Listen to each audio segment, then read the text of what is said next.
65% of people will hurt another human being if someone in authority tells them to.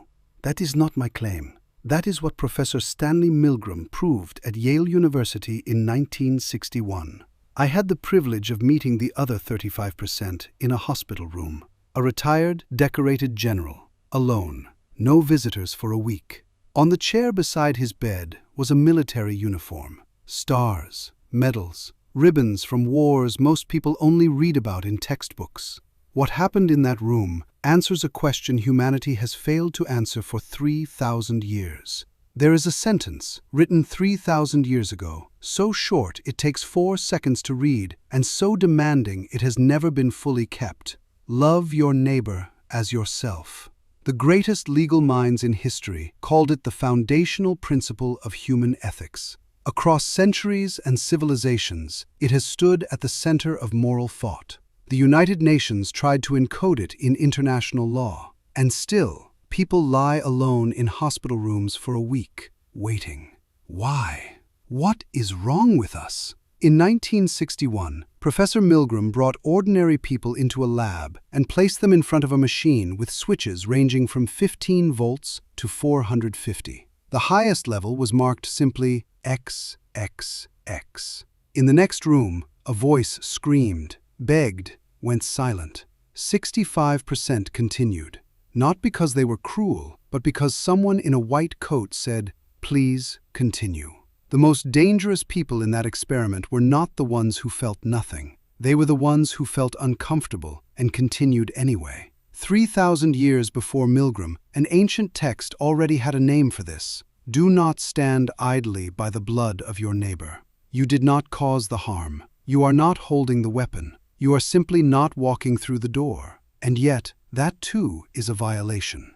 The high-ranking man in that hospital room had commanded soldiers. He had walked through fire. He had survived what most of us will never understand. His wife had died years earlier. His daughter had placed him there and left. No one had done anything wrong to him. That is what makes it worse. He was not hated. He was invisible. A name on a list. A room number. A closed door. Milgram showed us what happens when a face becomes invisible. 65% of ordinary people comply with harm, not monsters. Ordinary people like you, like me. I was given his name on a piece of paper. I almost did not go. Here is what a 13th century scholar named Nachmanides understood that most people miss. The commandment is not about emotion. You cannot be commanded to feel something at full intensity. The heart will not go there on demand. You can be commanded to act, to want another person's good the way you want your own. Not because you feel it, but because you choose it.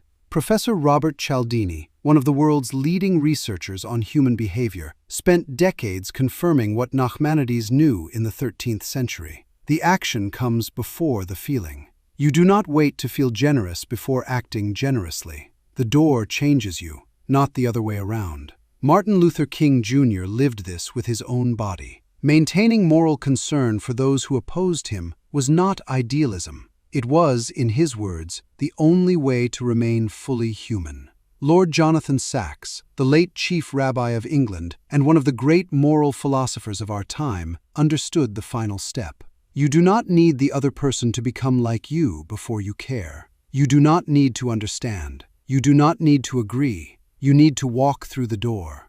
I walked through the door. I sat down. We spoke. Not about war, not about loss. Simple human conversation. When I stood up to leave, he looked at me. His hands were slightly trembling. His eyes were completely present. And there was something on his face I did not expect. Not relief, not gratitude, happiness. Because someone had come. That is why this commandment has been so difficult to keep. We have been waiting to feel something before we act. But everything we know, from ancient texts to Milgram, from Nachmanides to modern psychology, points in the same direction. The feeling comes after, not before. The ancient word for neighbor does not mean friend. It does not mean someone like you. It means the person in proximity to you, the one in the next room, the one behind the door, the one whose name you almost ignored. There is someone tonight lying in a room that smells of disinfectant and silence.